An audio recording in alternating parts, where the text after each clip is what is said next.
everybody to the Wild Wild West. A state that's untouchable like Elliot Ness. The track hits your eardrum like a slug to your chest. Like a vest for your Jimmy in the city of sex. We in that sunshine state where the bomb ass him be. The state where you never find a dance floor empty and pimp speed. On a mission for them greens. Lean, mean, money making machines serving fiends. FightSaga.com presents War a Week radio chats with boxing scribe Joseph Herron and former prizefighter Young Billionaire. Welcome, welcome, welcome. Happy Tuesday to everybody. Hope everyone's having a great weekend. Hope everyone's done their Christmas shopping already. I tell you what, guys, Coach Ronnie Shields, our customary Tuesday night feature, is going to be out on vacation until January 3rd. So we won't reconvene with Real Boxing with Coach Ronnie Shields until the new year. But guys, until then, we have a very special guest, former prize fighter, an all-round great guy, extremely knowledgeable, the incomparable Mr. Young Billionaire. Young Bill, what's happening, brother? How you doing, my friend? Awesome. Ready to talk boxing. Had a lot of great fights over this past weekend. A lot of breaking news. Let's get to it. Absolutely, brother. Absolutely. And you know, before we move forward, guys, just want to wish everyone a very Merry Christmas and a very Happy New Year. Guys, we still have a lot of boxing to discuss, a lot of stuff to cover. We're also going to feature Young Bill on Thursday night, our final show before the Christmas holiday.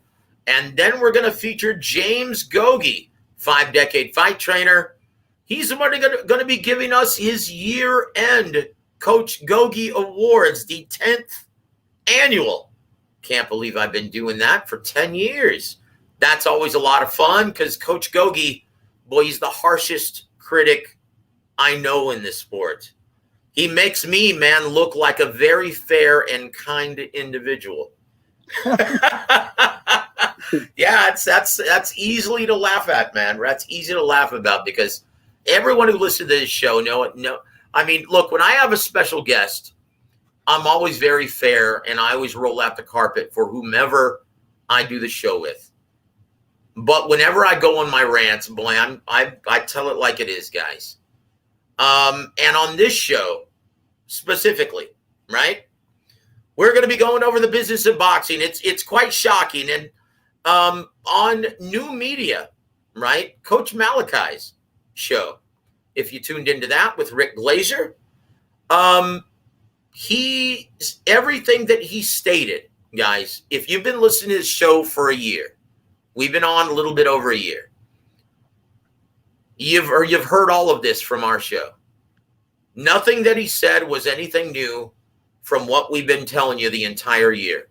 So we're going to go into a little bit more of the business of boxing where it applies to the latest news. Guys, what we're going to go over, here's the syllabus for this evening. First topic is going to, well, I'll give you the topics, Young Bill. You choose which one you want to talk about first. Number one, the Crawford Conundrum. What should Bud do in 2022? Number two, Spence versus Ugas. Can the crafty Cuban pull off the upset later this year or next year? Number three, Spence versus Ugas. Will EJ even make it to the fight in April? Number four, Fury versus Whyte. Will Fury relinquish his WBC title and move on from facing his mandatory challenger? Number five, Tank Davis. Will the disappointing pay-per-view numbers force Mayweather and Haymon to find a more attractive dance partner for Gervonta in 2022? Number six, Andrade versus Janibek. Will Boo Boo relinquish his WBO title and move up to 168? Or will this matchup go to purse bid on January 15th? And finally, our final topic, if we can get to it, are Canelo Alvarez and Jake Paul the only big boxing attractions in the North American market currently? Out of all those topics, you choose. And once again, guys, don't think we're going to get to every single one of them. But Young Bill, you choose the ones you want to discuss. Let's touch on Tank. Excellent. The lower numbers. All right, brother. And so, excuse me. So yesterday on Coach Malachi New Media, right? His show, I think his channel is called New Media. New Media USA Today. Yep, the always entertaining Coach Malachi. And he's very entertaining, guys. If you haven't subscribed to that channel, go do it. Always a lot of fun to listen to. Rick Glazer basically laid the smackdown on Leonard Ellerbe, saying, you know what?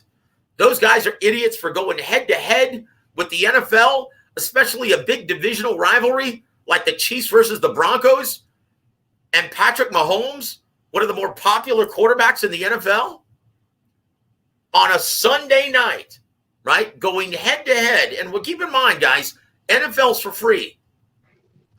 You don't have to pay for that. You definitely don't have to pay $75 for that. But that's how much Showtime was charging for Gervonta Davis versus Isaac Cruz. Once again, Gervonta Davis, he's a blossoming attraction in boxing, but he's taking on a relative unknown. Unless you're at the stature of Oscar De La Hoya, Manny Pacquiao, Floyd Mayweather, Mike Tyson, and dare I say Jake Paul. Wow. Okay? Yeah, I'm going to include him now. Canelo Alvarez. Quality of matchup matters, right? And I tell you what, they made a huge miscalculation in going head-to-head on a Sunday with the NFL. Keep in mind, when Floyd Mayweather versus Logan Paul was on a Sunday earlier this year, that wasn't during football season, right? No, it wasn't. June, okay. Summertime. Yep. Okay. So he reminded everyone that he said, look, my guy who's in the TV business, but he's not in boxing. He's a TV executive. He's privy to all the pay-per-view numbers for every single event. He told me it was 54,000. 54,000. Now, what my guy told me, right? What my guy told me was it was in the high 80s, low 90s. Wow. Okay? So what I think is the cable and satellite distribution number was 54,000, and I guess maybe 35 to 40,000 purchases. Guys who purchased the fight bought it via direct Showtime streaming app, right? No. So that's why my guy is telling me high 80s, low 90s. Either way, that is a dismal number.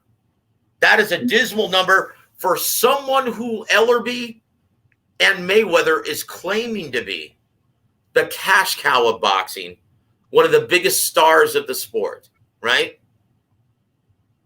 And Joe, now what does this signify, and what does this mean for Tank and the TNT brand and the promotion, that this pay-per-view is more than half of what you've done for Santa Cruz and Barrios?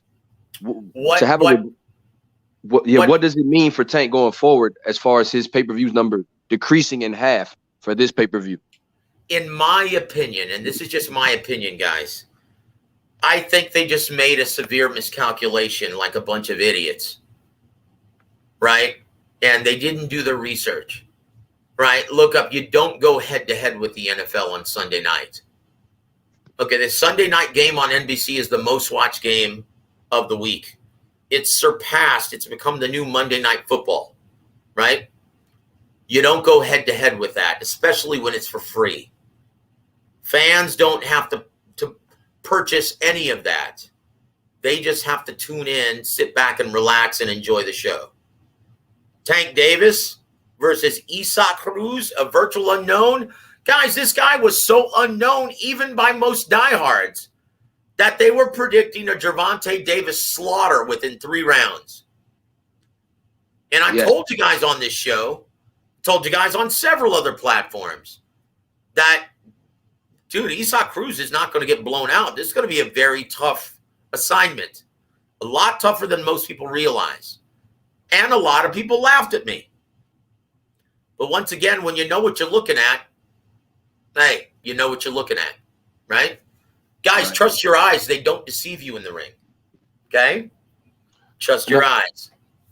Joe, what did hold on. And so what I think is that this is not an indictment of Gervonta Davis's ability or lack of ability to draw, right?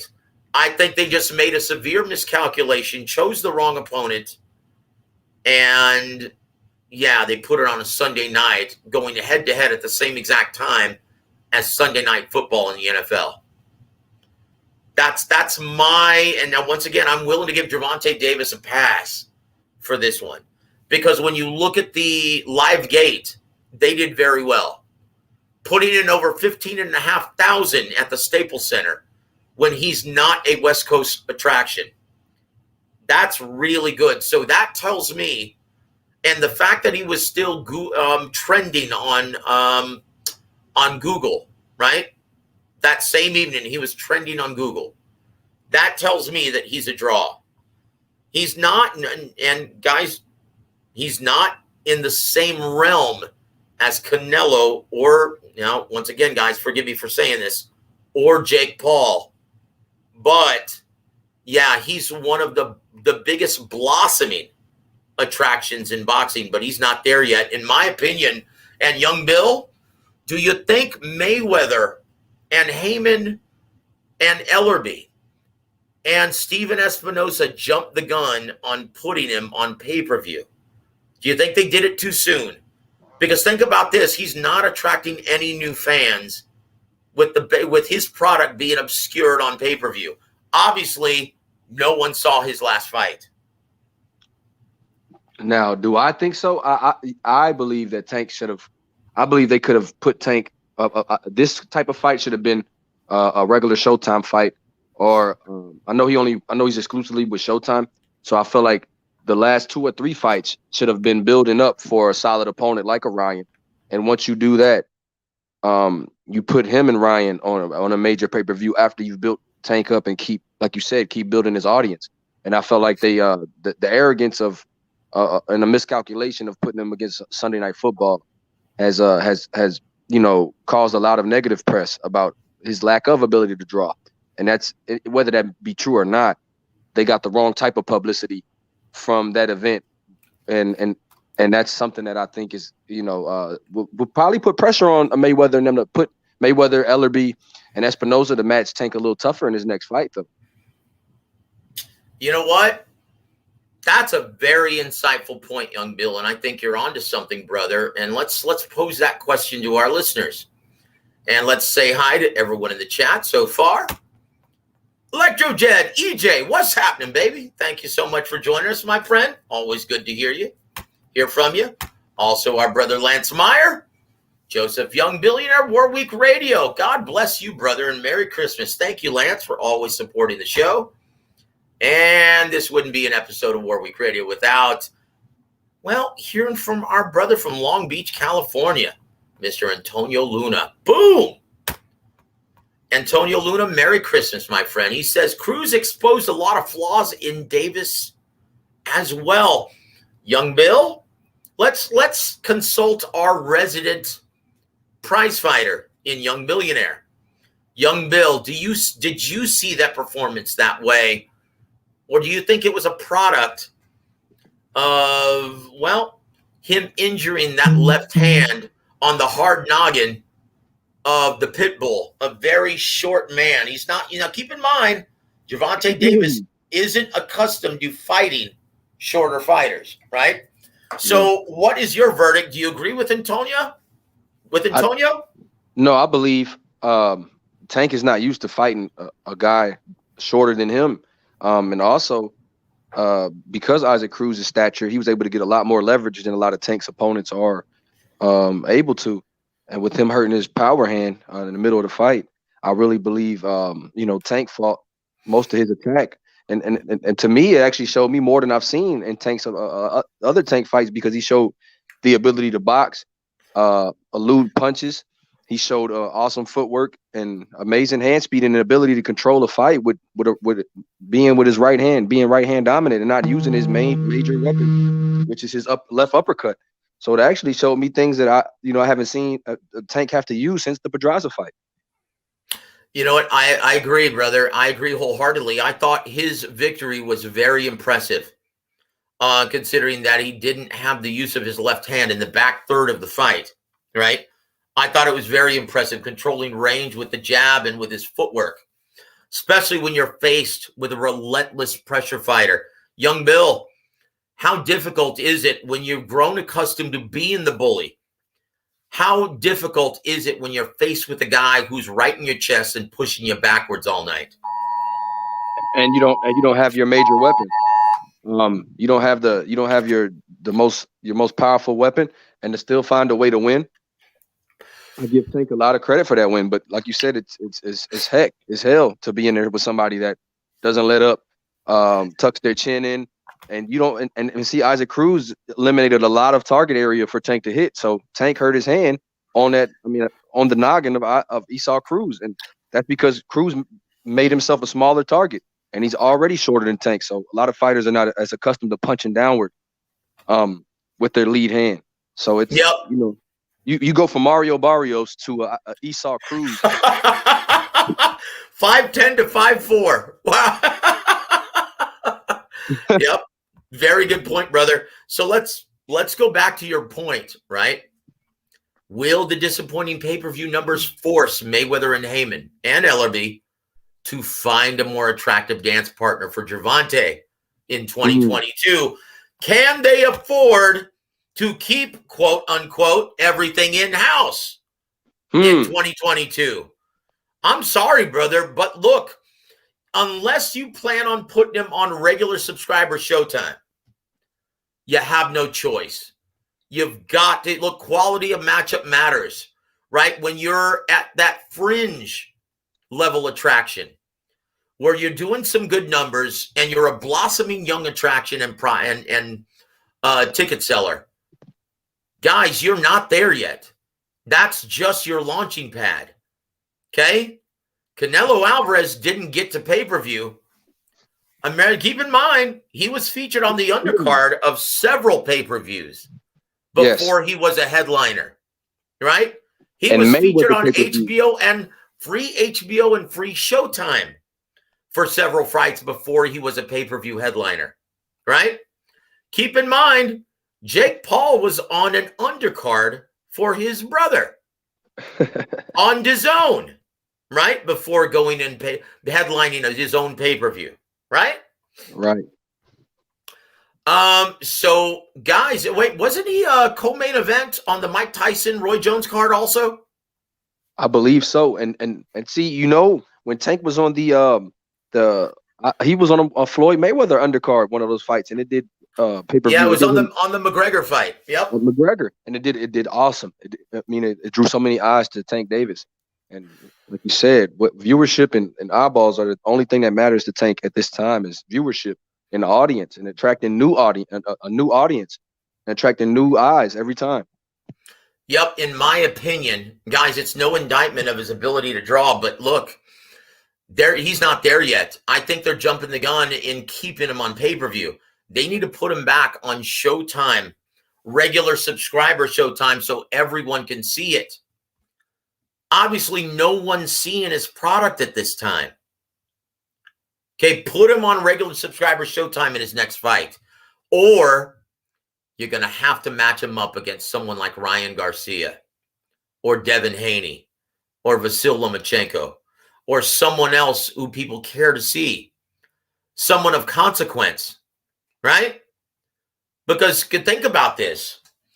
Guys, you're trying to appeal to a large mainstream and casual demographic. Do you really think they give a shit and even understand what it means to be fighting Pitbull Cruz? Absolutely not. He's not Oscar De La Hoya yet. Okay? You can't stage a pay-per-view. Okay, with him just fighting, and even Oscar De La Hoya After the Mayweather pay-per-view, he went back to regular subscriber HBO when he fought Stevie 2-Pound Forbes. Forbes, exactly. So, guys, quality of matchup matters. If you're expecting the fans, the real bosses of boxing, to spend $75, one, you're not dumb enough and go ahead. You're not stupid and go head to head with the NFL on the most popular matchup of the week. And two, quality of matchup matters. Quality of matchup matters. I can't stress it enough. And look, guys, the fans, okay, they may be emotional. They may be emotionally driven, and they may be biased at times, but they're not stupid. They know this sport. They know what they're looking at.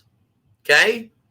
You can try to fool the fans claiming, "Oh man, he's the cash cow. He's the big dog. He's the biggest draw." Okay, well, fans know better. They know when a pay-per-view sucks. They know when to purchase it and when not to, right? They know when a pay-per-view is worth $75.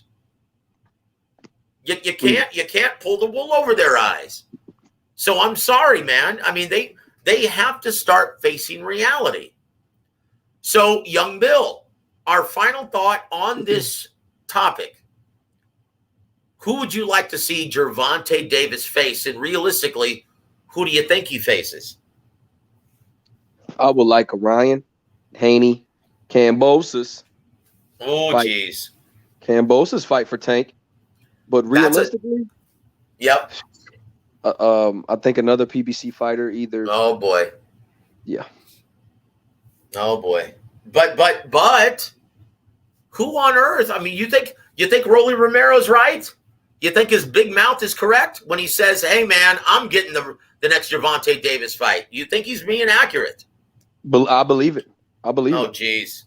Oh geez. That's a total mismatch. Like, that's a total mismatch, Young Bill. Like, seriously, Rolly Romero, he can punch a little bit, but man, he can't fight, and he's got no defense. Gervonta Davis is gonna send him to next week, brother. That's a terrible, gross mismatch. He's nowhere near the level of a Gervonta Davis, and it's definitely not pay-per-view worthy. But do you think his mouth can sell that pay-per-view? I believe it would do better than 100,000 buys.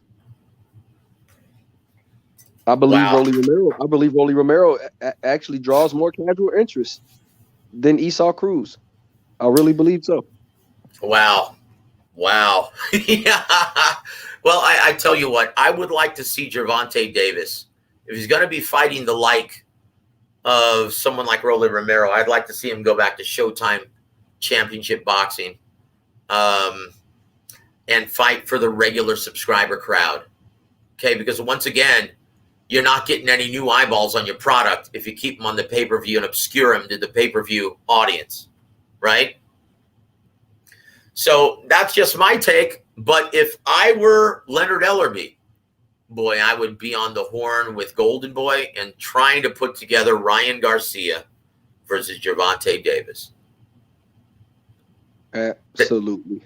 That's what I would do. So here we go. Our next topics. The Crawford Conundrum, Spence Ugas, Fury versus Whyte, Andrade versus Janibek, or Canelo Jake Paul. Which ones do you want to talk about, brother? The Crawford Conundrum. Oh, boy. Now, guys, once again, we're going to focus a lot of this show on the business of boxing, just as we did talking about the Gervonta Davis, well, and his campaign for 2022. But I tell you what, Young Bill,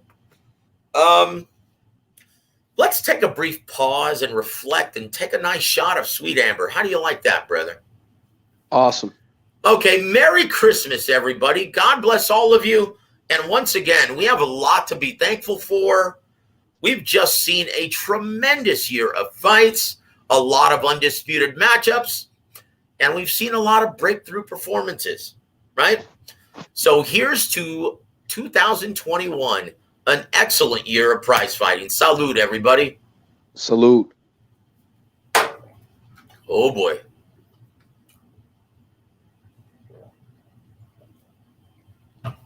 Oh, down the gullet. So, guys, I tell you what, Terrence Crawford, and the reason why it's called a Crawford Conundrum, right?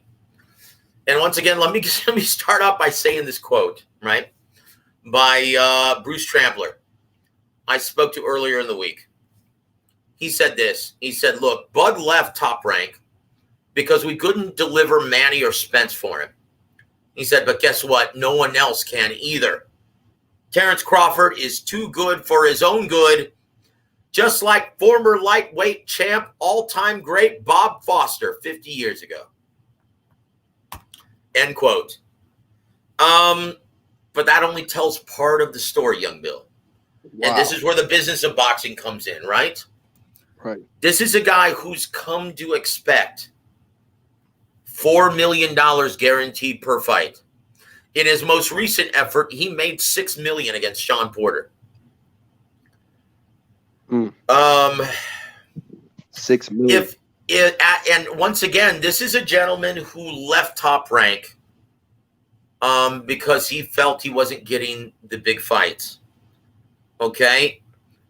And he wants to test the free agent market. Unfortunately, Young Bill, he's not a big-time attraction. He's not even at the level of Gervonta Davis, right? So this is a guy who's come to expect $4 million at least guaranteed. And for a fight like Spence, he's probably going to expect somewhere around $8 to $10 million. Is he going to get that being a free agent? I don't think so. And I think Crawford will have a hard look. I mean, have to have a hard look at reality. Reality will be harsh, because not a lot of companies and promotional outfits are doling out that type of cash. And I think Terrence Crawford is kind of in a bind right now because he said he doesn't want to work with Top Rank, but who else is going to pay him $4 or $5 million, and who else has the roster of talent to get him the big fights that he's looking for? Exactly. Look, it's logical that he signs with PBC, right? Because they have a ton of fighters, over 200 on their roster. I think closer to 250 or 300, right? But realistically, even scattered over two networks, they don't have enough dates to appease everybody, right? They just don't. And when you think about how many fighters on the PBC roster are disgruntled and aren't active, fighting only once a year if they're lucky, that's a problem. That's a problem, okay? But make no mistake about this, Terrence Crawford, if you do not give Al Haymon options on your next 3 or 4 fights, you will never get the big fight with Errol Spence Jr. Like, think about this realistically. Now, this is why, guys, and this is a huge factor in the business of boxing. It's imperative that you understand this. If you wonder why Al Haymon is putting all of these pay-per-views on Fox, is because they only give him $60 million per annum to work with. Think about that. $60 million only per annum to work with. So in order to bankroll these fights, he has no choice but to attach them to the pay-per-view paywall, the added revenue stream. That's the only way Fox will support and guarantee those purses. That's it. Because think about how small $60 million is to work with when you've got about 20 to 30 dates per year. Do the math. How are you going to bankroll a fight like Spence versus Crawford or Spence versus Ugas even without the added revenue stream of pay-per-view when you only have $60 million a year to work with? Now, keep in mind, let's compare that to Top Rank. They've got $93 million per year from ESPN for 30 events. PBC in comparison on Fox only has 60. So if you're wondering why all of these are on pay-per-view, it's not because all of these guys are pay-per-view stars. It's done out of necessity. Yet these fighters walk around beating their chests like they're pay-per-view stars. Right? And would that mean, is that why some of these guys are inactive? Because some of these guys are not even even though you have to guarantee a purse and you don't have the bankroll you need, the prerequisite bankroll to pay all these guys, all these top fighters. Some guys are just not great draws, and they demand a lot of a high purse. Is that one of the reasons why these guys are inactive as well? That's it. You know, the most important reason, though, is not enough dates. Like, even on Showtime and Fox, he's got 2 networks that he features, right? And so when he makes the deal and when they start featuring fighters on Paramount Plus, that's going to be a huge platform for him in featuring his young and up-and-coming prospects. Because keep in mind, right now, his prospects are confined to FS1. How many people watch FS1, boxing on FS1? Meager results. Yep.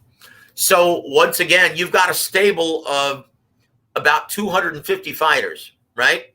Right. And about 30 of them are being taken care of. That's it. You've got 30 of them that are being featured regularly on Showtime and Fox. That's it. Talk to any PBC fighter who's hungry. They'll be more than happy to tell you, you know what, this sucks. I'm basically being put on the shelf because I'm not a big draw. Well, Haymon, how am I going to get the opportunity to become a big draw if I'm not featured on any dates? It's a huge problem for Al Haymon. And once again, so my point is, going back to Terrence Crawford, if he doesn't even have enough dates for his signed talent, guys who are signed with Al Haymon, does he really think he's going to get a multi-million-dollar payday opposite one of their biggest draws being a free agent? And having the ability to win all the belts that he had in-house and take them somewhere else? Does he really think he's going to get that being a free agent? I don't. And this is where someone like myself or anyone who's been in the business and advises fighters, right? Because I advise quite a few fighters on business strategy, PR strategy, all of that sort of thing, right? This is where someone needs to sit down, Terrence Crawford, and say, look, dude, if you want this fight, you're going to have to sign with PBC, with Al Haymon, in an advisory deal and give him options on your next 3 or 4 fights. That's it. That's the only way you're going to land this opportunity. Otherwise, you might as well just re-sign and play ball with Top Rank and go for the Josh Taylor fight. You know, in fact, he might want to do that anyway. Because Spence, boy, he's looking to unify the weight division against Ugas. And there's not even a guarantee he's going to make it to that fight either. We have seriously, I mean, he's put this off and he's given himself a deadline. Okay, I should be back in fight shape by April. But after an injury of that nature, Young Bill, is that a guarantee, sir? Nothing in boxing is guaranteed to begin with, but coming off of a retinal detachment, Joe, all boxers come into the ring injured to begin with, but you're talking about something catastrophic. This is a type of injury that ends careers at times. So to be so sure, Joe, I just hope he makes it to April. Indeed, and look, this is why Tom Brown has slated, and this is no coincidence, guys. There's a reason why he slated Stanionis versus Butaev in the co-main event. In case one of the fighters falls out and there's a chance that Spence may not make it to that fight, it's going to be Stanionis against Vs.Ugas, right? That's no coincidence, guys. That's what Tom Brown does. And it's a very intelligent When you have that much money, that's intelligent strategy. When you have that much money on the line and you already have the date set and a limited number of dates from Fox, you have to have a contingency. Before we go to our next topic and talk more about Terrence Crawford, let's give a shout out to our brother, Puro South Central. How you doing, my brother? Good to see you. Also, brother HLD. How goes it, my friend? Merry Christmas. Hope you guys have all finished your Christmas shopping. I know I haven't. I'm going to be a busy dude on Friday. Nothing like waiting until the last second. Is there, young Bill? Procrastination at its finest. Well, I tell you what, man. Look, I'm so busy right now, man, and luckily I work out of my house, man. I don't have to worry about COVID or any of that stuff. But, yeah, dude, it's very hard to put work aside for an entire afternoon and evening and go shopping. Dude, do I look forward to being a part of that rat race? No, I don't. But it's absolutely necessary. I don't trust Amazon delivery to get here before Christmas. So I'm going to have to force my lazy ass to go shopping on Friday. And I'm spending the entire day. I've already told Lee Cleveland, the editor-in-chief of Fight Saga, that I'm going to devote the entire day to Christmas shopping. How do you like that, brother? Don't wait till the last minute, Joe, but I always wait till the last minute, brother. That's you'll get to learn, man. That's one of my more charming attributes, is waiting to the last minute. I'm saying that sarcastically, right? On that note, yeah, I'm waiting till the last minute to do this shot. Let's do it, man. On the count of 3. Thank you for joining us this Tuesday evening. God bless all of you. Here's to you. Merry Christmas, everybody. Salute. Ah. Ooh. Gee. Wow, that was rough. Oh. Let's hope I can speak again. Holy shnikes. All right, guys. Thank you for joining us. So, young Bill, Terrence Crawford, what does he do in 2022? If he wants to make the Spence fight, and if he's serious about becoming undisputed champion at 147, I think he ultimately goes to PBC and signs a multi-fight deal, advisory pack with Al Haymon, and that's the only direction I see him going. Yeah, you know what, man? At this point, though, because you see Errol Spence Jr. and Vs.Ugas both, they're gonna be committed for the entire first half of the year. Let's look at the boxing schedule. From Scotland on ESPN Plus, you've got Josh Taylor versus Jack Catterall, February 26th. Exactly. Brother, do you think Terrence Crawford should hit up Top Rank, humble himself, take that $4 million guaranteed, and fight in Scotland in a huge UK fight against Josh Taylor in May? That would be an extravaganza overseas, and that would be an awesome fight. You're talking about a pound-for-pound fighter, another undisputed champion, moving up. Awesome fight for Bud Crawford. But do I realistically think it would happen? Joe, when you say the word humble, yeah, that's not Terrence Crawford, is it? No. That's not a lot of these fighters, Joe. So, you know, if you got a guy that's accustomed to making that, and he's made $6 million against Sean Porter. Joe. Oof. Yeah. That's why we call it the Crawford Conundrum. This is a problem, guys. Like, this is not just a little problem. This is a big problem for Terrence Crawford. Like, after experiencing all the headache that he's going to experience being testing the free agent market,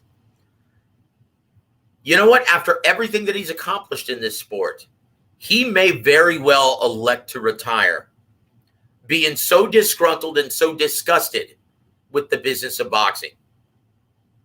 Because keep in mind, let's go back to Bruce Trampler's comment, right? Bruce, in his infinite wisdom, being the Hall of Fame badass that he is, let's hear his quote again. He said, quote, Bud left Top Rank because we couldn't deliver Manny or Spence for him, but guess what? No one else can either. Terrence is just too good for his own good, just like all-time great light heavyweight champ Bob Foster 50 years ago. Wow. End quote. And that's the God's honest truth, guys. Unless you absolutely have to. Would you want to fight Terrence Crawford, Young Bill? Absolutely not. Absolutely not. And that's the problem that Bud faces. That's the problem that Bud and what's the likelihood he's going to get a fight with Errol Spence if he's not on the PBC roster and he doesn't have like you said, give Haymon the control of that fight. Now keep in mind, guys, adding insult to injury. Not only is he a pound for pound badass and a stylistic nightmare, keep in mind, Young Bill, in order to prepare, right, for a guy like Terrence Crawford, you've got to spar orthodox and southpaws. That's absolutely right. That's a fucking nightmare. Pardon my French, guys. Now, keep in mind, this is a guy, pick your poison. How do you want to lose? He can use the entire ring. He's got good wheels on him. He can be the aggressor if he has to. He can fight in the pocket. He can fight from mid to long range. And he's a master at controlling range. When have you ever seen an opponent impose his will on Terrence Crawford?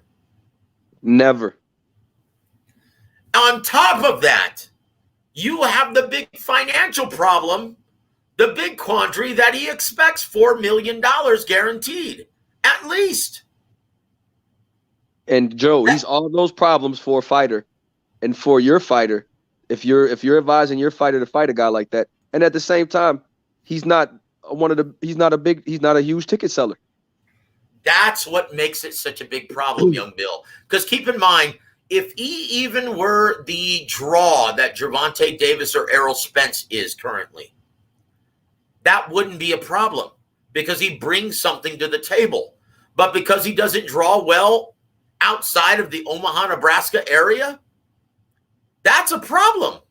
In his last effort at Madison Square Garden, right? In his last effort at Madison Square Garden when he faced Ugas Calvillasquez, December of 2019, right? He only drew 11,000 fans in the big room at Madison Square Garden.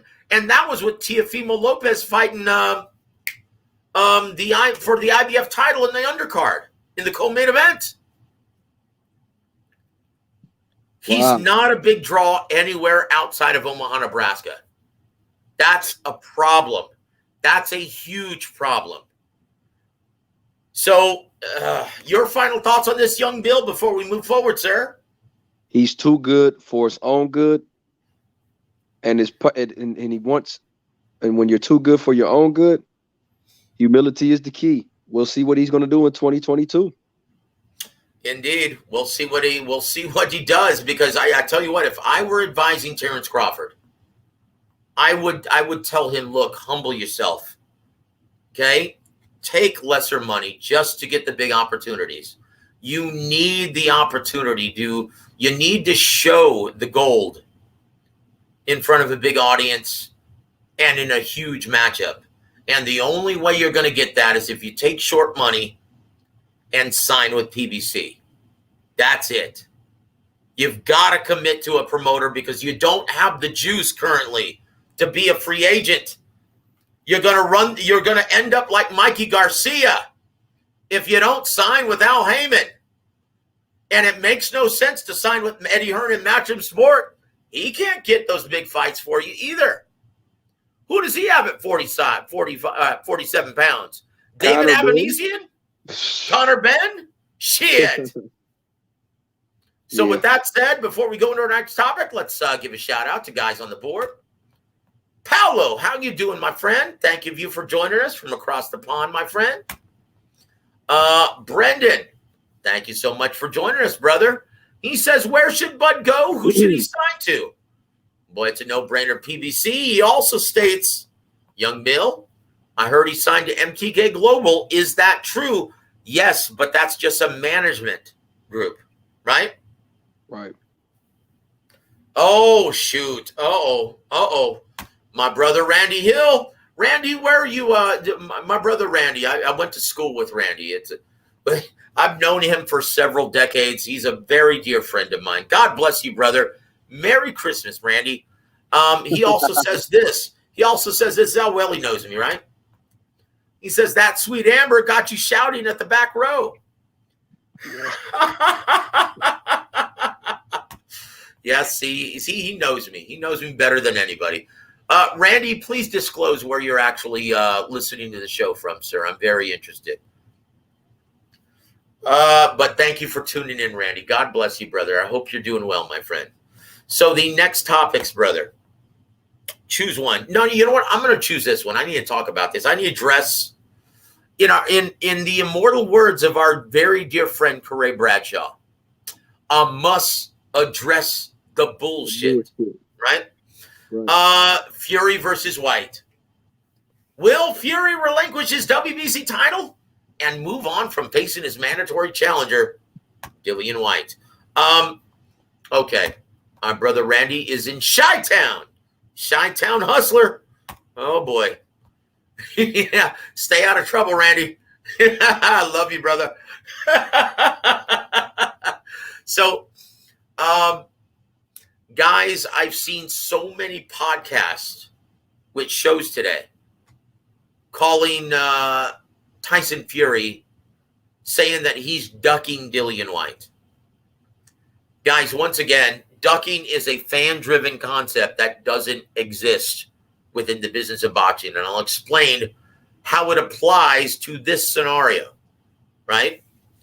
Keep in mind, Dillian Whyte has been waiting for this opportunity, right? And he and his stupid-ass promoter, Big Mouth Eddie Hearn, right, is going to talk his way and negotiate his way out of this big opportunity for Dillian Whyte. Young Bill, correct me if I'm wrong, but how long has Dillian Whyte been waiting for a shot at the legitimate WBC title against a legitimate champion? Over 1,000 days. They let you know every time they speak on it. Been about 5 years, right? At least 4. So for half a decade, he's been waiting for this. Now he's got it, and he's about to lose it. And I'll tell you why. His idiot promoter, right, a guy who's great in the UK, but is absolute dog shit in the States, Eddie Hearn, and Matchroom Sport, right? Right. He thinks that his client, Dillian Whyte, deserves 45% of the overall purse with Tyson Fury. Although Dillian Whyte is a decent draw and a decent level attraction in the UK, he is a virtual unknown in America. Young Bill, do most Americans, mainstream and casual sports fans, do they even have any clue who Dillian Whyte is? Absolutely not. Absolutely not. And when was the last time Dillian Whyte fought stateside in a main event? Never. Never has. He never has. Right? So this is the conundrum, right? This is the quandary that Eddie Hearn and Dillian Whyte face right now. And Bob Arum is very clear. He's like, look, you take 20% or we're moving on. We're ditching the title because Tyson Fury is the ring champion. He's the man at heavyweight. He's the heavyweight champion. He is the man. He's earned that distinction, and he's become a big pay-per-view attraction. You mean to tell me you think, Eddie, that your fighter deserves 45% of his purse? Young Bill, is Bob Arum wrong? Absolutely not. He's correct always. What has Tyson? What does Dillian Whyte bring to the table here in America? Absolutely nothing. Look, keep in mind, guys, numbers don't lie. Okay? Numbers don't lie. Tyson Fury's last 2 events, okay? He's made $25 million and $30 million in his last 2 events respectively. And they've done $825,000 and $600,000 on pay-per-view, respectively. Okay? So you mean to tell me Eddie Hearn expects to get 45% of a mainstream attraction like Tyson Fury? He gets 45% of that purse? Is he high on crack? So here's the quandary, guys. If this goes to purse bid, because of and this is why Eddie Hearn is holding firm on this 45%, unwisely holding firm, right? Because he doesn't realize that the trinkets mean nothing to a fighter when they become a big-time attraction, like Tyson Fury has. He's become a global commodity. Everyone in the world knows who the heavyweight champion is, Tyson Fury, right? He's done a very good job of marketing himself over the last several years with his stint with the WWE, being on pay-per-view. Top Rank has done a very good job promoting him, right? So this is a guy who's willing to dump the WBC title if Dillian Whyte doesn't want to play ball, and moving on to a fighter that appreciates the opportunity to fight the man in the heavyweight division right now. Right? So Dillian Whyte, and here's the reason why Eddie Hearn is unwisely holding firm. Because according to the WBC bylaws, the interim champion, when facing the actual WBC champion, is entitled to a 45-55 split. Okay? This is why Eddie Hearn is like, hey, we'll just let it go to purse bid. Not realizing that Bob Arum is serious. Tyson Fury doesn't give a shit about that. He's at the point of his career where, yes, legacy matters, but he wants to cash in. And for all intents and purposes, young Bill, does Dillian Whyte do anything to enhance his legacy? Absolutely not. He's lost multiple times, and you know, in boxing, he's lost to the guy that Tyson Fury wants to unify with. He lost to AJ. He brought nothing to the table here in America, and most people don't know Dillian Whyte. So how would that enhance his legacy? Exactly. That's my point. So if Eddie Hearn is smart, right, and in my opinion, he's a very intelligent guy and a very good promoter in the UK, but he is absolute dog shit in America, doesn't understand the market in America, and he's too egoed out for his own good. He is going to lose this opportunity for his fighter, right? Right. He is going to make his fighter, who's been waiting for this opportunity for 5 years, and he's going to let this opportunity just slip through his fingers. Right? So my advice to Eddie Hearn would be play ball with Bob Arum, because Tyson Fury doesn't need you to sell tickets.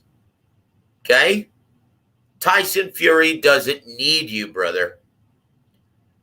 Take the 20 to 30% that they're offering. Take the opportunity. You've been fighting your entire career for this moment. Take the short money, take the opportunity, prove what you're made of, and that's it.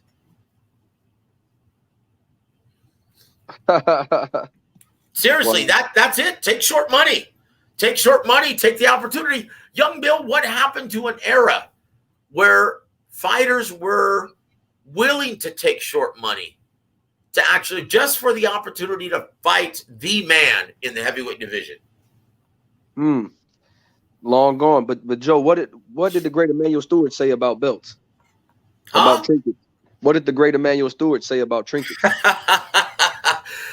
You know, and this is absolutely true. And I'll tell you where this is. Emanuel Stewart told me, he said, look, Joseph,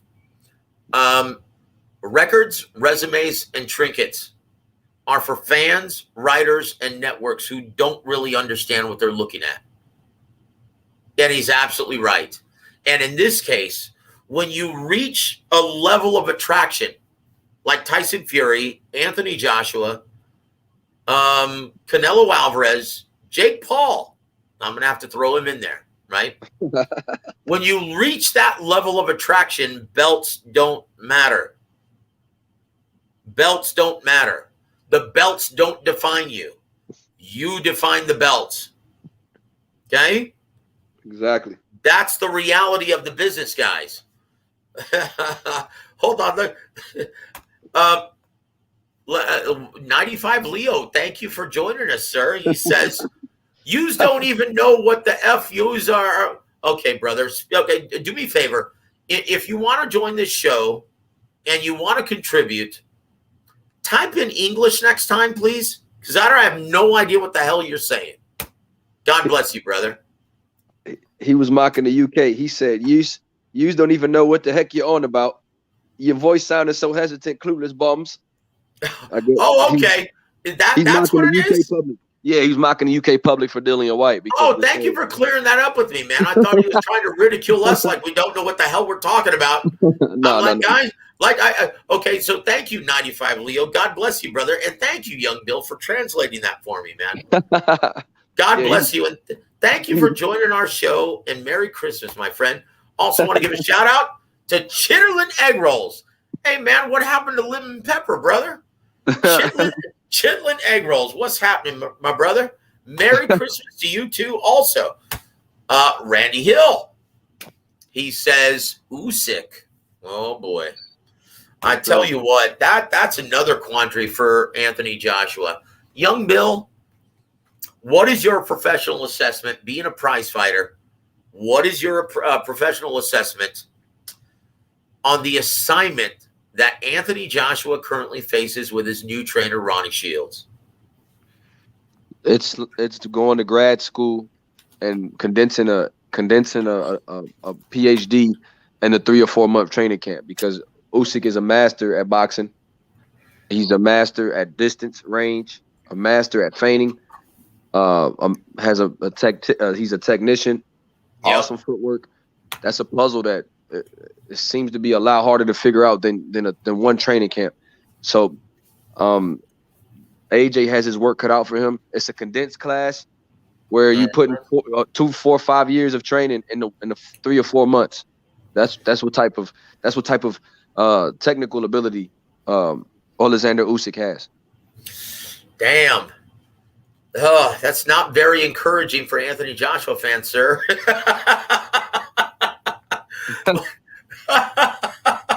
That's how good Alexander Usyk is. But AJ's a gold medalist, and AJ's with one of the best trainers in the game, one of the most respected trainers, a guy who used to work with southpaws himself, and a guy that has a lot of southpaws and has been a southpaw extraordinaire. So, yeah, I mean, you got when you work with guys like Erislandy Lara, Rickendale, you work with guys like Dave Morrell, you have a lot of insight on what Pernell Whitaker. You have a lot of insight on what southpaws like to do and what they don't like to do. And so if you were able to train them to beat somebody, you could train somebody to beat a southpaw as well.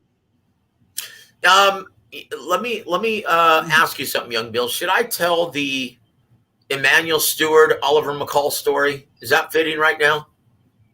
I believe so. If you want to disclose it. You know what? I'm more than happy to. It's a brilliant story that Emanuel Stewart told me. One of the last stories he told me before his untimely passing. God rest his soul. Right? Oh boy. Yeah, Emanuel, he told me a story of him training Oliver McCall right before he faced Lennox Lewis, right? He got a call from Don King. Don King said, Emanuel, I need your help, buddy. I need you to do me a huge solid, because no one wants to train the problem that is Oliver McCall. He's a head case. He's a guy that's not all there in the noggin. But he's got this opportunity to face the champion Lennox Lewis at this time. And it was a younger Lennox Lewis, right? And Emanuel's like, I don't know, man. I've heard some terrible, terrible stories about Oliver McCall. And I've got so many fighters right now, I really don't need that headache. So Don says, please, brother, I'll owe you. This is big. I need you to help me out in this scenario. And so Emanuel says, look, for you, Don, because keep in mind, Emanuel Stewart and Don King, they were dear friends, very close personal friends, right? And so Emanuel goes, for you, Don, sure, I'll meet with him, fly him over to the Kronk. I'll talk with him. I'll spend the day with him, and I'll let you know what I think. So Oliver McCall flies to Detroit, Michigan, spends the entire day with Emanuel at the Kronk. Emanuel talks with him, spends time with him for about 4 or 5 hours, picking his brain, seeing what he's all about. And he calls back Don King later that evening and says, okay, I'll do it.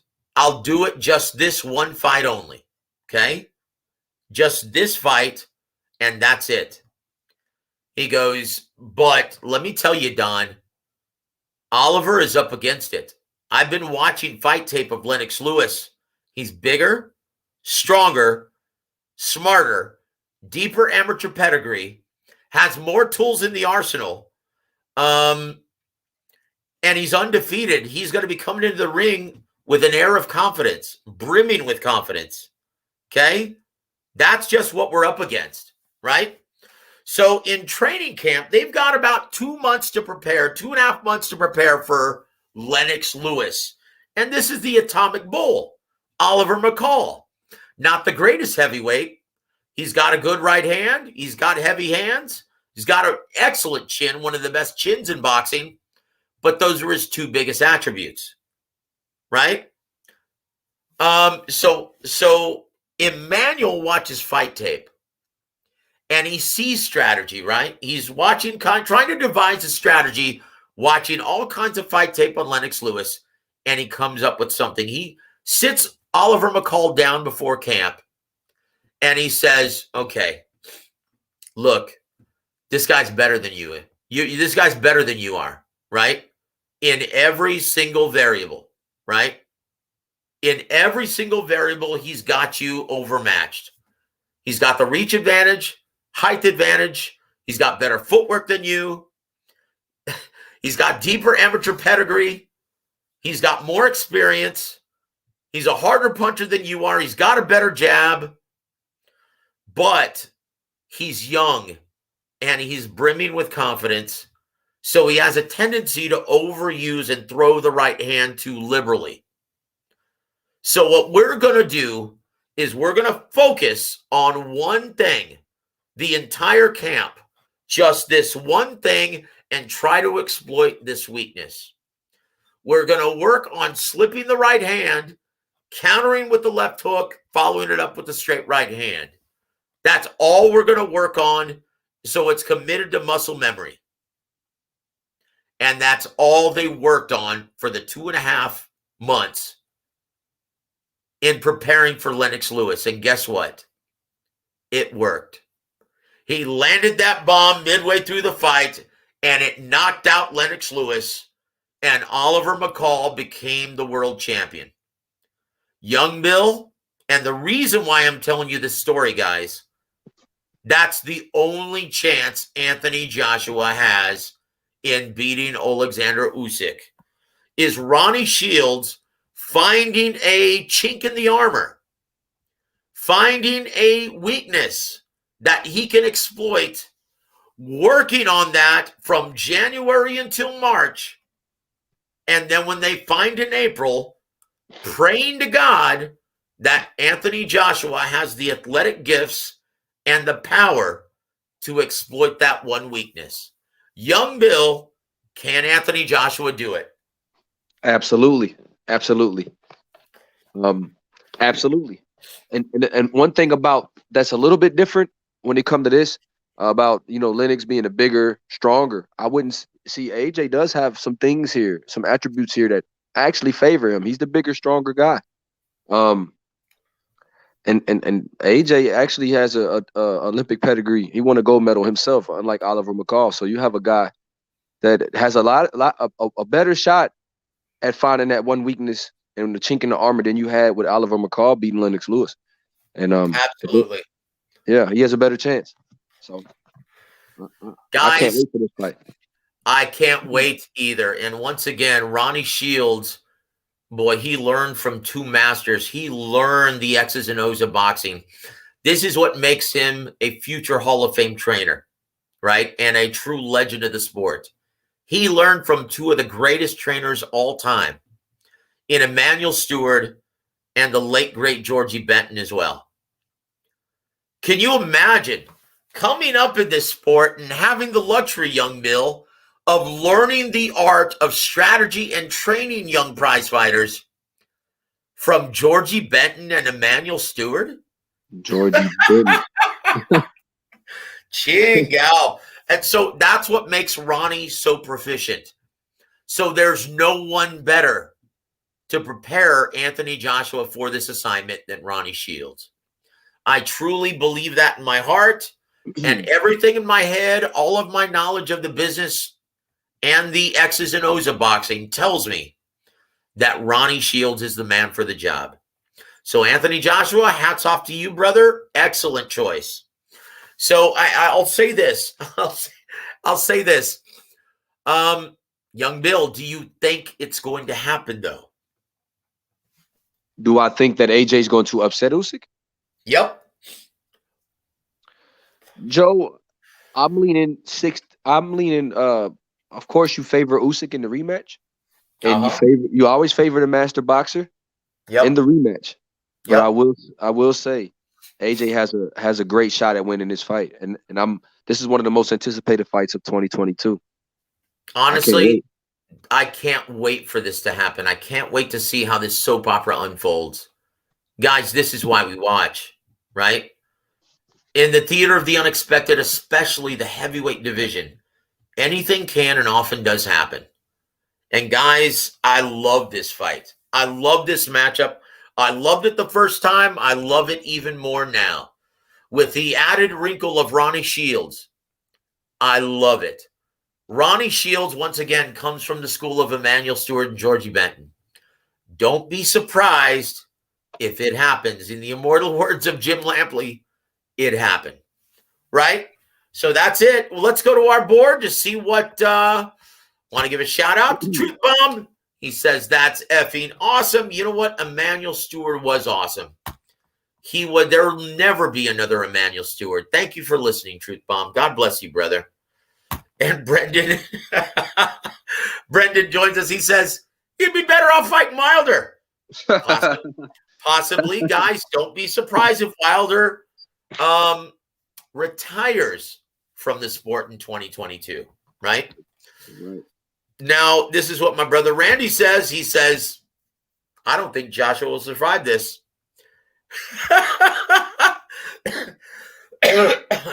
You know what? And he may not, because Alexander Usyk is that good, right? He says, Joshua's never been a true champion.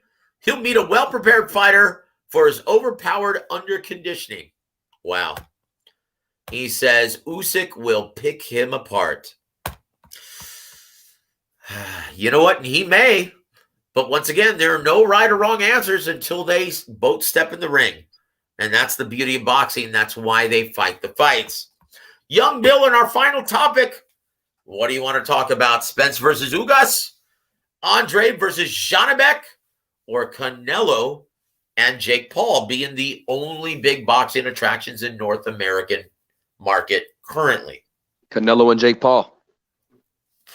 Guys, it pains me to say this. But Jake Paul has emerged as the biggest pay-per-view star in boxing. Not Canelo, Jake Paul. Yep, keep in mind, brother. Keep in mind, Jake Paul has been on 3 pay-per-views this year, right? 3. He did 1.6 million purchases on Triller when he fought Ben Askren earlier this year. He did about a little over 500,000 when facing Tyron Woodley earlier this year in Cleveland. And who knows what he just did on December 18th. But judging by the ink that he got on ESPN the following day, Well, it did very well. So it pains me to say this, but Jake Paul, you got to start respecting this guy. Keep in mind, young Bill, he's doing this. He's doing this without the benefit of working with a major promoter. He's doing this all by himself. Of course, with the help of the production team from Showtime Sports and Steven Espinoza. But young Bill, how is this happening? How is this happening in this era of boxing? Well, the real bosses of boxing have spoken, and the fans are unhappy with the sport. It just shows the unhealthy tide the sport is going, and the way the sport has gone. Overinflated purses, bad pay-per-view numbers, bad matchups, and now you have guys that can garner casual interest and are showing that our sport can really garner massive attention when we get casuals involved. And that's what I see from it. It's sad. It's a sad, to me, it's a sad place to be where the biggest pay-per-view draw in boxing is not a guy that started his career in boxing. But hey, he's a YouTuber, brother. He's a YouTuber, but guys, make no mistake about this. Upon speaking with Steve Cunningham, who actually sparred with Jake Paul in his preparation for Tyron Woodley, and before that, Tommy Fury, he says, look, this guy trains like a prize fighter. Okay? You can't just call him a YouTuber any longer. He's a prize fighter. right. And he gains and he earns the biggest prizes in the sport right now in North America.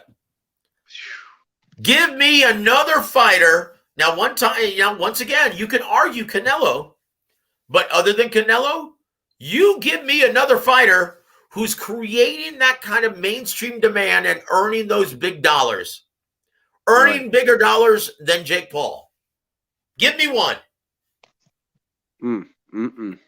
And this guy, Errol Spence, wants a tweet that he's doing all the heavy lifting. Wow. Speak on that. Brother, I'm sorry. Errol Spence, you're doing the heavy lifting in your small bubble of reality because you're fighting a guy like Vs.Ugas, who's a great fighter, but he's a non-ticket seller. Cuban exile. Great guy, but non-ticket seller. Look at the Pacquiao numbers, okay, just to support that theory, right? That was the worst pay-per-view that Manny Pacquiao's ever been a part of. Ever. Right? The worst performing pay-per-view that Manny Pacquiao has ever been a part of. Ever. This guy couldn't sell out my living room on a Saturday night. So, yes, of course you're going to be doing the heavy lifting. Would you be doing the heavy lifting opposite Terrence Crawford? Wow. No. So let's just get that straight, right? Guys, Jake Paul, you're going to have to start taking him seriously. And guess what? He's going to, more than likely, he's going to be taking on in his first assignment of 2022, Julio Cesar Chavez Jr. How do you like that, young Bill? That's what I was just told today. Wow. No, Joe. They said fight a real boxer. Oh my goodness. So let me ask you, at this time, does Julio Mijo Jr. classify as a real boxer at this time? Wow.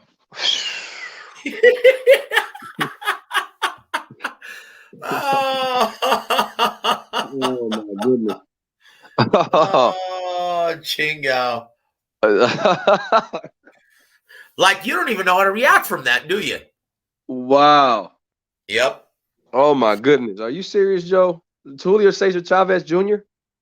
Yep. Julio Mijo Chavez Jr. Yes. Mijo. He's going to be fighting Mijo. Oh my God. Wait a minute. I've got to give a shout out, right? Right. Is this the Rachel Donaida? Is this really Rachel? Or is this someone using her moniker? Because Rachel, I haven't spoken to you in about 8 years. Last time I spoke with you was when you were with, you just had your first son. And you were in Corpus Christi with Nonito. And that was before the rematch with Vic Darchinyan. That's how long ago it's been since we've actually spoken. Rachel, I tell you what, give a shout out to Rachel. One of the classiest and best. Oh my gosh, he's 8 now. Yeah, that's how long it's been. But Rachel is one of the classiest, one of the best people that you'll ever meet in this business. Both she and Nonito are the best of the best. You couldn't meet two kinder people in this business. And congratulations to both of you for having this resurgence in Nonito's career. You both deserve it. You both deserve all the success you're getting. God bless you both, and I hope you both have a Merry Christmas. It's good to see you on the board, sister. God bless you both. So I tell you what, but yeah, so Young Bill, who's the bigger attraction currently in North America, Jake Paul or Canelo Alvarez? Oh, I'm not going to answer it, Joe, because it's going to hurt. And if you asking me that, Joe, I'm going to use your word. You probably know the answer to it. and that's the painful answer. And like Miss Rachel said, she said this needs to stop. So I think she knows who the biggest star in North America is. That's it. That's it. Wow. Guys, and once again, this is a problem in boxing. Rather than showing the best product on Fox, ESPN, Showtime, the promoters and networks are obscuring the best product on behind the pay-per-view revenue stream. Like, think about this 10 years ago, right? Like, think about, let's bring up Nonito Donaire versus Vic Darchinyan in the rematch, right? That was on regular subscriber HBO. Yes. Right? That was on regular subscriber HBO. Nowadays, that would be hidden behind the pay-per-view revenue stream. Right? That's the problem with boxing, guys. You're obscuring the best product from a mainstream and casual audience and hiding it behind a pay-per-view paywall. Wow. Okay? Matchups. I mean, think about what, and I already explained the business of it, why it's being done, right? Inflated purses. And once again, we're all for fighters make it as much as they can, but not at the expense of the health of the sport, right? Once again, we need to see fighters fighting at least 2 or 3 times a year. And because of the money that they're demanding, it's not happening. Because of the lack of TV interest, it's not happening. Right? That's the problem. Okay, there has to be a happy medium where we can get fighters paid, but we can still get the product, the best matchups on TV and streaming outlets where it's accessible to mainstream and casual observers. That's the only way you're going to grow the sport. The only way. That's the only way you're going to build new fans. That's it, guys. And marquee matchups must be made.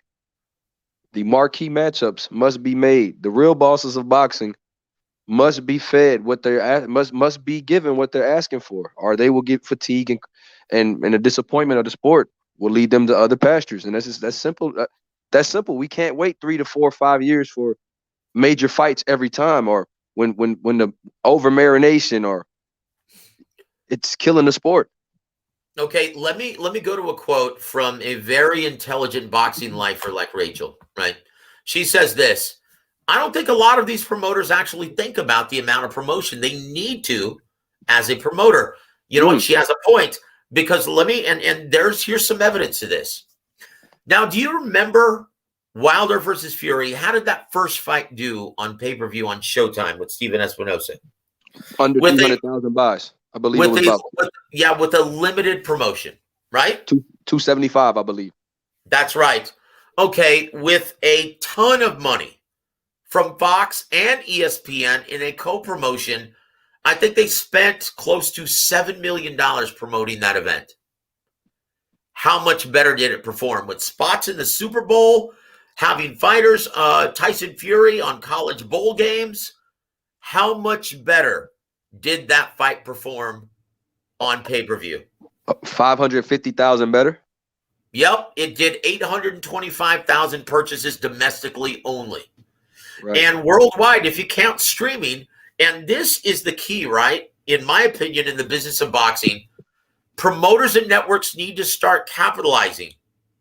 They need to start capitalizing on the piracy, on the streaming links, counting those and getting sponsorship, getting sponsors to pay dollars for those streaming links, just like the music industry does, just like Hollywood does, right? Right. They take those into consideration. So when you take into consideration how many people saw Fury versus Wilder 2, do you know how many people illegally streamed that event worldwide? 15 million. 15 million. Okay? So Rachel has a point. The promoters need to do their job. Look, if you're going to be charging premium prices, you've got to promote it accordingly, or else no one will see it. Once again, let's look at Gervonta Davis versus Isaac Cruz. Doing less than 100,000 purchases for one of the biggest budding attractions in boxing. That's not good. That's definitely not good enough. Right? Right. That's not good enough. So thank you for your commentary, Rachel. Much appreciated. Let's give a shout out, guys, to our brother Dragon Leg joining the show. Welcome to War Week Radio, sir. Salute to you. Merry Christmas, my brother. He says, Errol Sprint Jr., run, Forrest, run.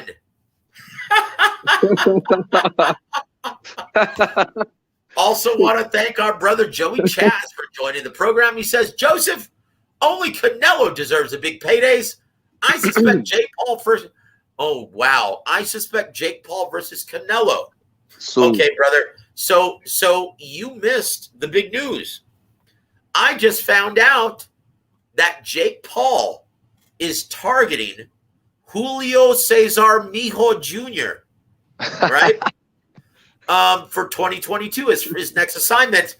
And to my knowledge, from what I was just told, he actually just contacted his management, his team. Oh, my God.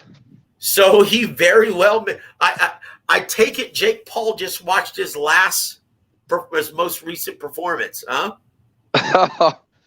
Oof. Yeah. Well, all I can say is this. Chavez, brother, please do not just train for this fight in your living room in your underwear. Okay? Do you remember that? For Sergio Martinez, leaving Freddie Roach. Leaving Freddie Roach waiting at the wild card gym.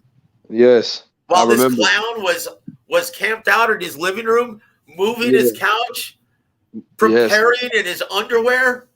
And jumping in the pool. His dad is mad at him for not training. I remember it. 24/7. Yep. Tell you what, man. Oh, my gosh. And that's another thing. Look, if Top Rank is able to make that guy a big ticket seller and a world champion, Rachel's absolutely right. They need to start doing their damn job. They need to start promoting these guys the way they deserve to be promoted. Right? Right. So Rachel further says, to support her theory, to make a household name, you have to cross-promote into platforms that isn't necessarily the boxing enthusiast. That's the key. You have to grab and garner the attention of a mainstream and casual audience, right? Because they're the ones who are purchasing pay-per-views. Wow. Right? Wow. That's it. Because look, guys, and let me explain why that's the reality of the business of boxing, right? Because diehards, right? We're hooked, right? Diehards are hooked. We need to see every single event, damn it. We need to see every single fight when it happens. That gets extremely expensive. And because the boxing powers that be have had us by the short hairs for decades, if diehards finally have the technology to be able to see all of the events for free in HD, you can't tell me they're not going to take advantage of that. Right? So it seems that the great majority of the populace who are actually purchasing these pay-per-views, because they only tune in maybe a handful of times a year, are the mainstream and casual demographic. That's why Rachel's comment is absolutely right on the money. You have to find a way to appeal to a larger mainstream and casual demographic. And that's the business of boxing, guys. My brother Randy says, Merry Christmas, Joe. Love you. Love you too, my friend. Thank you so much for tuning in. I hope to see you this week, this holiday. Hope you see you over the Christmas and New Year's holiday. Hope you can come into town, my friend. Want to give a shout out to LaRon9817, Warwick Radio in the chat. Thank you so much for joining us, my friend. Merry Christmas. And also to Young Billionaire. Merry Christmas, my friend. We're running out of time, brother. We're already 90 minutes in. Oh my gosh. Hold on. I have to put this up here on the board. Guys, and Antonio, I love you, brother, but you have lost your mind. Antonio Luna from Long Beach, California. He says, hold on. He says, Logan Paul versus Ryan Garcia. Diehards and casuals will watch. They would.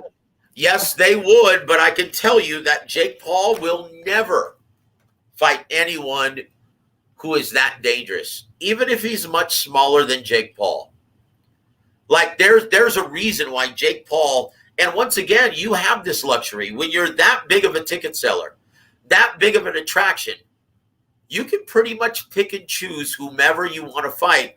But this is what's made Jake Paul so popular and so big in just the year of 2021. Now, keep in mind, he was featured on undercards of other fighters in 2020, right?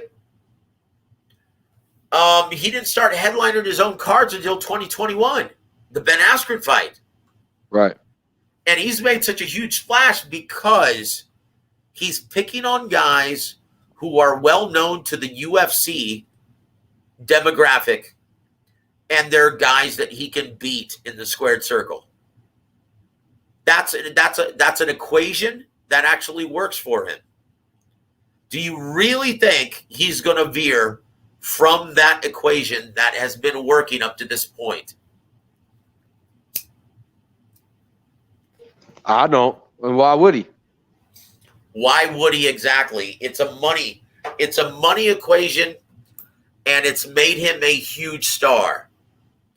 So, Young Bill, do you think he's picking on the right guy this time? Julio Cesar Chavez Mijo Jr. I'll tell you what. If Chavez trains and trains for this fight, he actually can box. He actually is a boxer. I think he. Hey, Joe, I don't think he really wants to deal with Chavez if Chavez is right. Yeah, but when's the last time Chavez has been right? Never. I'll say this. When he was the WBC middleweight champion, yeah, his head was on straight. He was surrounded by a very smart people advising him, and he seemed genuinely motivated. Even in his fight against Marco Antonio Rubio, he looked great. Against Andy Lee, he looked great. Against John Duddy, he looked great. It wasn't until he left Top Rank and Freddie Roach that the wheels started to come off, right? Absolutely. So can he get that back, Young Bill, to beat Jake Paul? Absolutely. Absolutely. I'm going with Chavez. I wonder who would be. I wonder how the bookies would make it. I wonder how the bookies would. Oh gosh, you know what? That that is a boy. That is a topic for another show, brother. Young Bill, do you have time for one more topic, or are we at the very end? 90 minutes. I tell you what. Let's just spend a little bit of time addressing this, okay? Very quickly, Young Bill. Andrade versus Janibek Alim Anula. Will Boo Boo Andrade relinquish his WBO title and move up to 168? Or will this matchup go to purse bid on January 15th? I'm gonna speak to you in my Errol Spence voice. I'm going 60-40 that he probably gonna drop the belt. Woo! I love it. I love it. That's great stuff, man. Yeah. I'm 60-40 leaning towards it's not going to purse bid. Oh, yeah. Boy. You know what, brother? What do you think about it? What, you ask me. This is my thing. What do we say about fighters taking on the highest risk with the lowest reward? Would you fight an undefeated southpaw and Janibek if you don't have to? Look. If you want to earn respect and you want to make people notice, right? And I know this isn't a huge mainstream matchup, right? This is a diehard matchup, right? Only diehards know who both these guys are, right? But if you want to earn that respect and get the diehard boxing community behind you once again and start banging the drum for you to get those big fights, being deserving of those big matchups. I'm sorry, I can't think of anyone better to meet in the ring. Look, you've got to fight the fights. You've got to fight. There comes a point in your career where you're going to have to fight, damn it.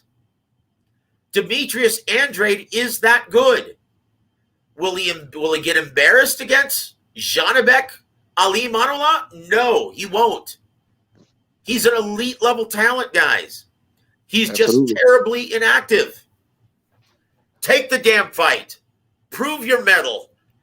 Prove to your naysayers that you can do this, damn it. Do it. You're not getting any better offers anywhere else. Take the damn fight. Prove your mettle. Prove that you're worthy of being the WBO middleweight champion and worthy of getting the big assignments opposite Gennady Golovkin, opposite Jermall Charlo, opposite Canelo Alvarez. The only way you're going to prove that is if you fight, damn it. And that's it. Take the damn fight. Let it go to purse bid. Do not relinquish your title. Prove your mettle in the ring. Prove to your naysayers that you can do this. And those are my final thoughts on this. Young Bill, tell you what, it's been an excellent episode, man. Always a pleasure to share the air with you, my friend. Someone I didn't give a shout out to yet. Hold on. Danny Drew.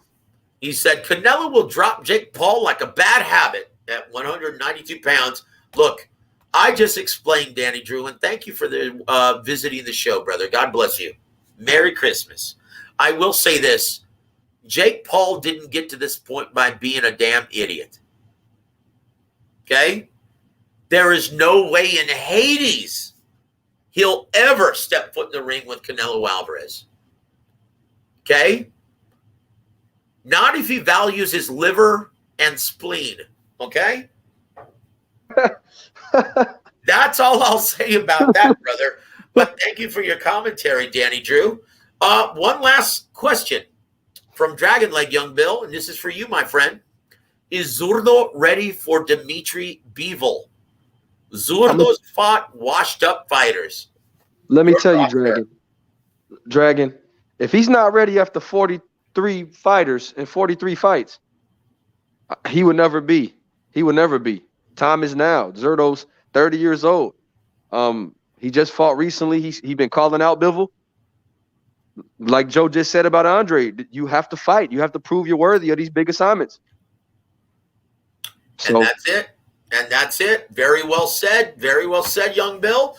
Young Bill, your final thoughts on this episode of War Week Radio Chats. And guys, want to thank you all for joining us. Merry Christmas to everyone. We're going to have one final show before the Christmas holiday. And that's going to be this Thursday. And once again, I'm going to be joined by Young Bill and our special guest, Shaven Sugar Hill Stewart. How do you like that, Young Bill? So, man, with the great Sugar Hill. Awesome.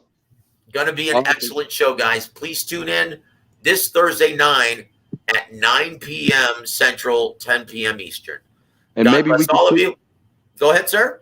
I was about to say, maybe we could pick his brain about this Tyson Fury and Dillian Whyte situation. Oh, boy. We shall see. It's going to be very interesting to hear his commentary on his superstar fighter, the man in the heavyweight division, Tyson Fury. We'll see what happens. We'll see what he has to say about it. Guys, tune in this Thursday. Should be an excellent segment. Should be an excellent show with Young Bill. Young Billionaire, please give your final thoughts, sir, on this episode of War Week Radio Chat, sir. Merry Christmas to everybody in the chat. God bless, and all the listeners. And also, the real bosses of boxing, take your voice back and demand these fights. Demand these fights. Make these fighters have to fight and earn these purses and these inflated purses that they are receiving, and demand the fights. I couldn't have said it any better. Guys, on behalf of Young Billionaire, I'm Joseph Herron. You've been listening to War Week Radio Chats. Have an excellent evening, everybody.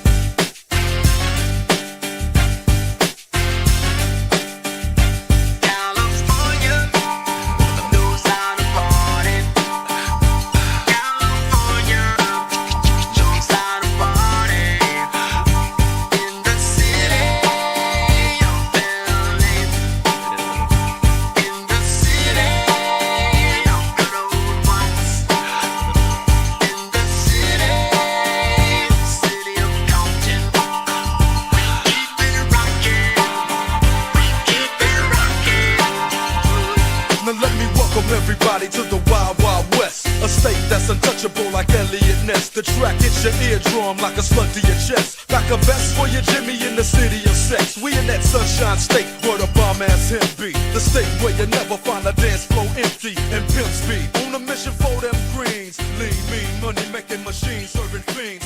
FightSaga.com presents War Week Radio Chats with boxing scribe Joseph Herron and former prizefighter Young Billionaire.